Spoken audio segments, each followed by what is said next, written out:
We're going to start with hold the ball. Standing on your right side, grasping the ball between your hands, the elbow relaxed, shoulders relaxed. Take a few deep breaths to get in your body as we step side to side, shifting weight and pulling the hands to the other side of the body. The outside arm is the one which will remain high with the elbow tapered and off to the column or side of the body you're standing on. And we'll shift weight again for hold the ball. It's tempting to do a little bit of a dip or hip sway. Try to stay tall and stacked in your columns, flowing like water, even draining from one side to the other. Hold the ball, hold the ball. And an easy way to do this is to practice in front of a mirror where you can see your reflection.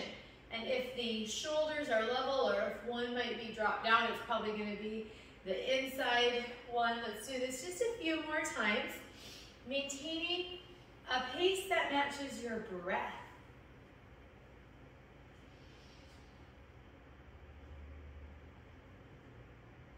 Excellent. Last one. Well done. Let's move to step forward on that left foot for pushing chi. We're going to stay in place. Here is that glide or roll back in some movements. I'll refer to it as, I have my hands on my hip because again, it helps keep me level in my hips as I'm shifting right to left, flowing, keeping that abdomen pulled in tight. Now the pushing chi, that's the legs. Let's add the arms, just a gentle push and pull. Now we're going to slow this down.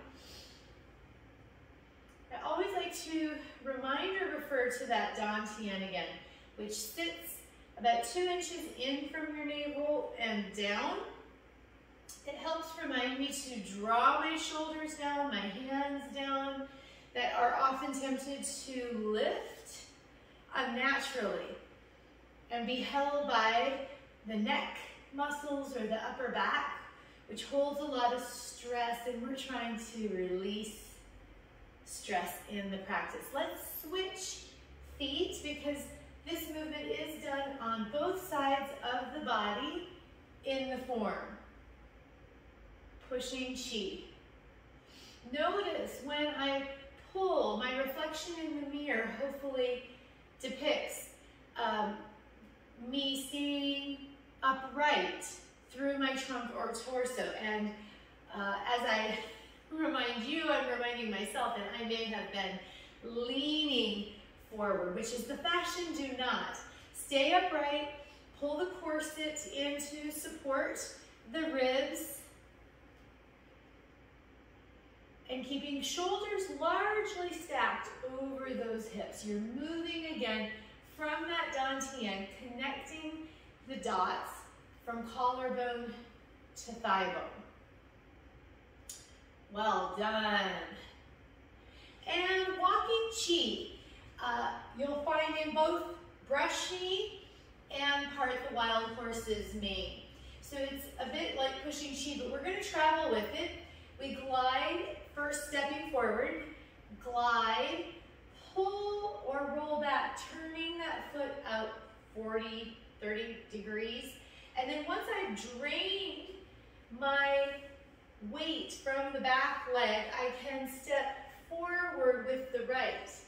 And with that step, I pull back, turn out, and again, once I've loaded the front leg, I can step to lift and walk my chi right from center. Now, you know this is our practice as well to brush knee, just to get the feet down. Again, practice, practice, practice these 3 movements, and then you'll be able to add arms to that foundation. So let's start with brush knee. Standing on the right with your hands on the right. We're going to step out left and brush the left hand low over that knee as I extend my arm, soft elbow away. Then I'm going to roll back, turning the toe out, just like we did for walking chi a moment ago. And hands to the left, and I'm going to bring my weight to the front foot as I brush that right knee and again press out in front of my left column or shoulder. And then you can roll back a little bit since the arms are low and long at the hip. We do it one more time. Brush knee, left.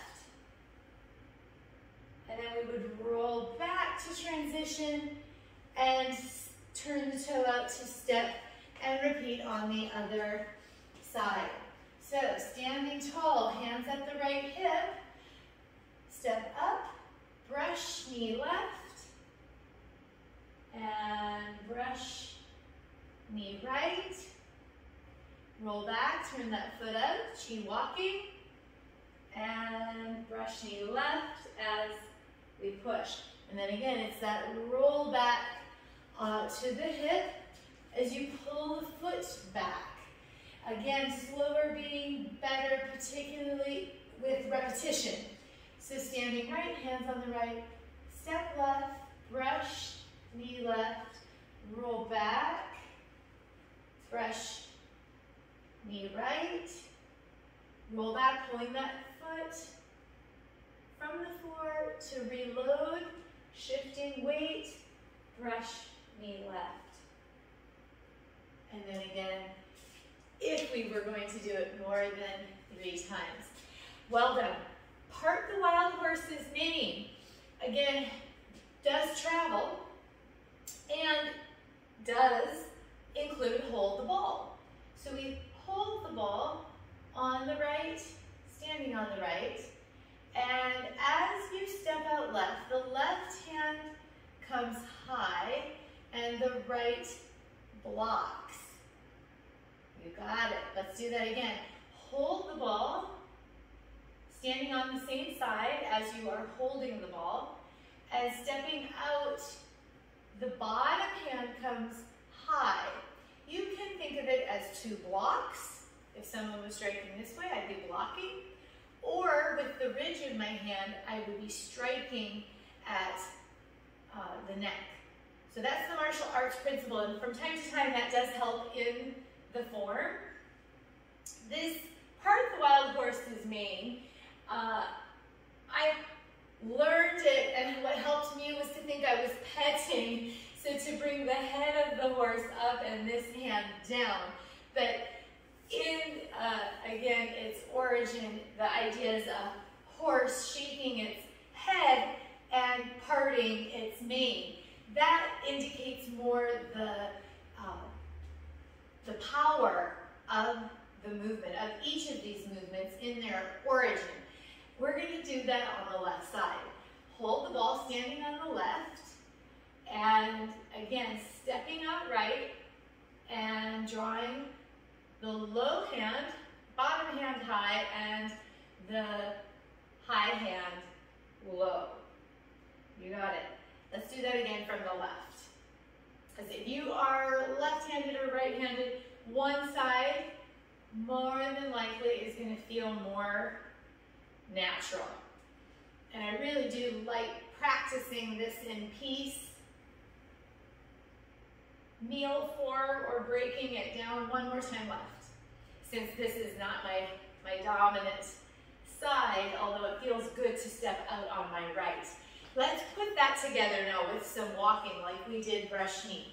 So on the right, hold the ball right, part the wild horse's mane. Step out left, low to high with the hands.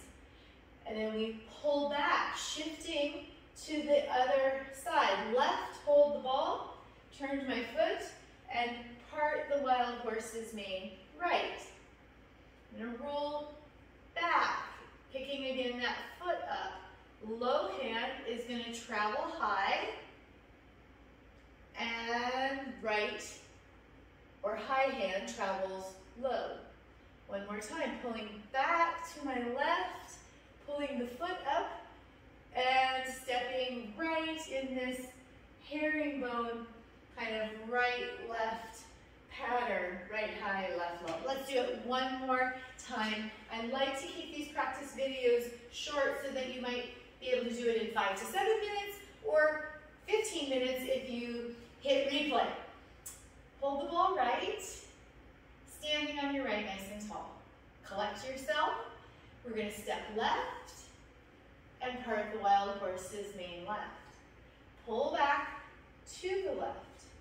Turning that toe out, shifting weight. I don't pick that foot up until I'm loaded in my new column. And then to the right, part the wild horse's mane. Well done. Again, have fun with these short practice videos. Let me know how it's going and mash that ask a question button if you need something more clarified.